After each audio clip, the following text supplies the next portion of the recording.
5 seconds.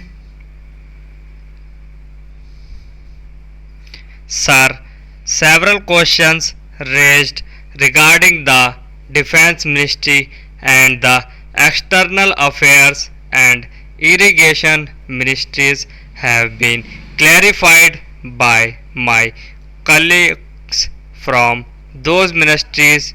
My task, therefore, has been simplified to that extent. Before I go to the questions financial and economic raised by several honorable members, I should like to clarify one or two points which are more administrative than economic or financial. One of them was raised by my honorable friend. He raised the question about the recruitment by the assistant superintendent's departmental competitive examination and particularly about the examination held in 1960. He said that about rupees 6 lakhs were spent for the 1960 examination and later it was declared that no vacancies were available. He therefore suggested that a definite procedure should be there and the examination should be held according to the vacancies declared in advance, and all persons who have qualified in that examination should be eligible for promotion or for appointment. Sir, I do not know whether the honorable member knows how these vacancies are filled. He probably refers to the section officers grade in the Central Secretariat Service. This is filled 50% by direct recruitment and 25% by departmental competitive examination open to the assistants, the next lower grade, and the rest 25% by promotion of the assistants on the basis of seniority subject to fitness. The examination, therefore, that he was referring to was a departmental competitive examination for filling 25% of the vacancies. It takes about 1 year for the Union Public Service Commission to declare the results of the examination from the time they take up the question of the examination. It is not therefore possible to declare the number of vacancies to be filled in from the very beginning. To declare them just when the results are out is more realistic, and that is what is done. Sir, if the examination is treated as qualifying examination, the number of persons who will thus become eligible for appointment will be quite unrelated to the number of vacancies to be filled in, and then the very situation which the honorable member wishes to avoid would arise. It would not then be possible to hold any of the examinations at regular interval and promotions again. This quota would become very fitful.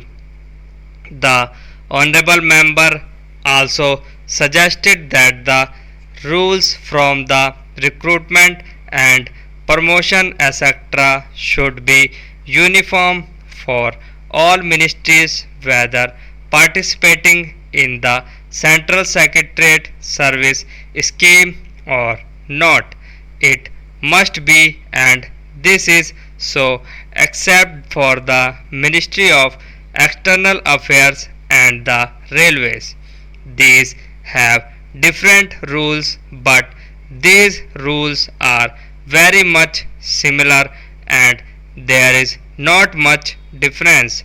But because these persons are recruited for different purposes and by different agencies, they are separate. Therefore, his purpose in saying that there should be uniformity is almost carried out. The only difference is that the Ministry of Home Affairs does not control the services in these two ministries. Then, sir, questions were raised about backward areas and the backward states and also about the city of Calcutta.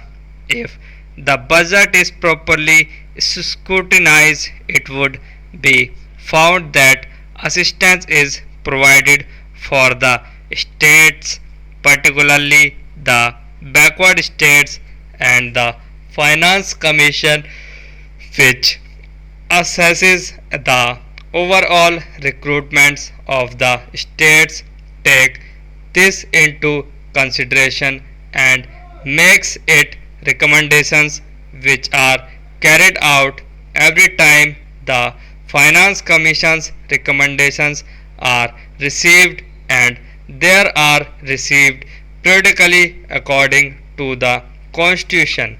Sir, I would like to give the total amount paid to the states on this account. The main objective of planning is to create conditions in which living standards are raised in a sufficiently reasonable level and all citizens are given full and equal opportunity for growth and service. The plans seek to provide a balanced emphasis on increase in production and employment. The development plans are thus accepted as the means for ensuring equitable development in the field of social services. There is no reason to suppose that the needs of the less fortunate or prosperous states are being neglected, but it would not be prosper to expect that all these differences could be wiped out now immediately. It must be seen whether we are going towards that very end or not. We are deliberately going towards that end. We hope and trust that in course of time these inequalities would be wiped out, if not completely wiped out, at any rate they would be lessened. My honorable friend complained about inadequate provisions, including the plan for meeting the growing requirements of the city of Calcutta, where even the basic services like water supply, sewage disposal, and drainage were not being augmented, and that the central government was not enthusiastic about solving the difficulties.